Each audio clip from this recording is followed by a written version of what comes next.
ಇನ್ನು Darshan and gang arrest ಕೇಸ್ಗೆ ಹೊಸ twist ಕೂಡ ಸಿಕ್ಕಿದೆ. ಎಸ್ಪಿಪಿ ಪ್ರಸನ್ನ ಕುಮಾರ್ ಬದಲಾವಣೆಗೆ ಸರ್ಕಾರ ಚಿಂತನೆ ನಡೆಸಿದೆ.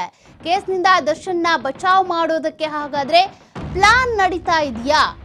ಇಲ್ಲಿವರೆಗೂ ಕೂಡ ಸರ್ಕಾರದ ಪರವಾಗಿ ವಕೀಲರಾಗಿ ಅಂದ್ರೆ ಸ್ಪೆಷಲ್ ಪಬ್ಲಿಕ್ ಪ್ರಾಸಿಕ್ಯೂಟರ್ ಆಗಿ ಕೆಲಸ ಮಾಡಿದ್ದಂಥದ್ದು, ವಾದ ಮಂಡನೆ ಮಾಡಿದ್ದು ಪ್ರಸನ್ನ ಕುಮಾರ್ ಅವರು.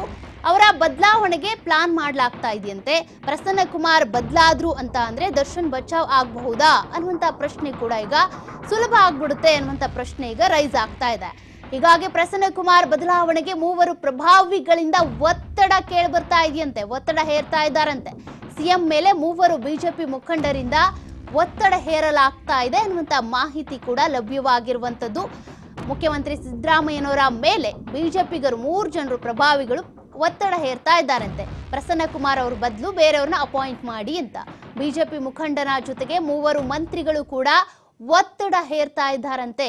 ಪ್ರಸನ್ನ ಕುಮಾರ್ ಜಾಗಕ್ಕೆ ಜಗದೀಶ್ ಅವರನ್ನ ನೇಮಕ ಮಾಡಿ ಅನ್ನುವಂತ ಒತ್ತಡ ಹೆಚ್ಚಾಗ್ತಾ ಇದ್ದಂತೆ.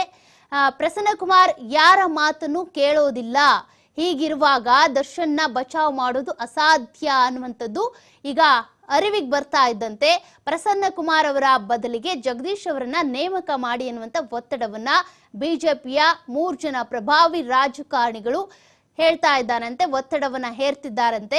ಹಾಗಾದ್ರೆ ಪ್ರಸನ್ನ ಕುಮಾರ್ ಅವರ ಜಾಗಕ್ಕೆ ಜಗದೀಶ್ ಅವರು ಬರ್ತಾರಾ ಅನ್ನುವಂಥ ಪ್ರಶ್ನೆ ಕೂಡ ಇದೆ. ಸರ್ಕಾರದ ಮೇಲೆ ಒತ್ತಡ ಹೆಚ್ಚಾಗ್ತಾ ಇದೆಯಂತೆ. ಈ ಹಿಂದೆ ಸಿದ್ದರಾಮಯ್ಯನವ್ರು ಹೇಳ್ತಾ ಇದ್ರು, ಯಾರ್ಯಾರಿಗೆ ಯಾವ್ಯಾವ ಕೆಲಸ ಮಾಡೋದು ಗೊತ್ತು ಅವರಿಗೆ, ಅವ್ರವ್ರ ಕೆಲಸ ಅವ್ರು ಮಾಡ್ತಾರೆ, ನಿಮ್ ಕೆಲಸ ನೀವು ಮಾಡ್ಕೊಳ್ಳಿ, ಈ ಕೇಸಿಗೆ ಸಂಬಂಧಪಟ್ಟಂತೆ ತನಿಖೆ ಆಗ್ಲಿ, ಕಾನೂನು ಪ್ರಕಾರ ಎಲ್ಲ ಹೋಗ್ಲಿ, ನಾವೇನು ಇದಕ್ಕೆ ರಿಯಾಕ್ಟ್ ಮಾಡಲ್ಲ ಅಂತ ಹೇಳಿದ್ರು. ಆದ್ರೀಗ ಸರ್ಕಾರದ ಮೇಲೆ ಸಿಎಂ ಮೇಲೆ ಒತ್ತಡ ಬರ್ತಾ ಇದೆಯಂತೆ. ಪ್ರಸನ್ನ ಕುಮಾರ್ ಅವರು ಯಾರ ಮಾತು ಕೇಳೋದಿಲ್ಲ. ಈ ಕೇಸ್ಗೆ ಸಂಬಂಧಪಟ್ಟಂತೆ ಅವ್ರ ವಾದ ಮಂಡನೆ ಮಾಡುವಂತ ಸಂದರ್ಭದಲ್ಲೂ ಕೂಡ ಎಲ್ಲ ಪಾಯಿಂಟ್ಗಳನ್ನ, ಚಿಕ್ಕ ಚಿಕ್ಕ ಮಾಹಿತಿ ಸಾಕ್ಷ್ಯಗಳನ್ನ ಕೂಡ ಇಟ್ಕೊಂಡು ಪ್ರಬಲವಾಗಿ ವಾದವನ್ನ ಮಂಡನೆ ಮಾಡ್ತಾ ಇದ್ದಾರೆ.